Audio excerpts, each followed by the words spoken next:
جیسے سائل نے وجہ بیان کی ہے کہ وہ مولانا طارق جمیل پر تنقید کرتے ہیں، بالکل کہ وہ معصوم عن الخطا ہے. ہم کہتے ہیں کہ طارق جمیل صاحب ان کی زندگی کے سارے دروس اگر جمع کر لیں تو محتاط الفاظ میں 50% آپ کو جھوٹ ملے گا.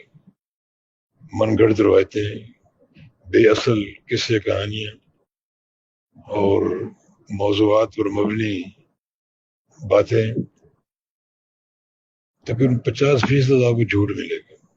تو ہم تو کھل کر کہیں گے کہ ان کو سننا ناجائز ہے.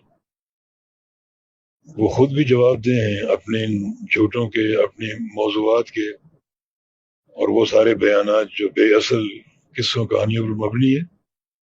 اور چونکہ یہ بات ہماری اب سب سن رہے ہیں، تو اگر آپ اس کے بعد بھی سنیں گے تو آپ بھی عند اللہ جواب دیں کہ ایک بندہ جھوٹ بیان کرتا ہے اور آپ اس کو سنتے ہیں جا کر اور دل میں اس کی عقیدت لیے بیٹھے ہیں.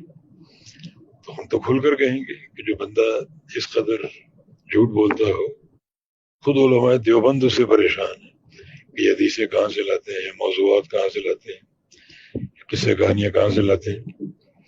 تو اب خود وہ اللہ کے ہیں جواب دے ہیں، مجرم میں بہت بڑے، اور اس کے بعد جو ان کو سنے گا وہ بھی اس جرم میں شامل ہوگا. اللہ تعالیٰ ہم کو ہدایت دے.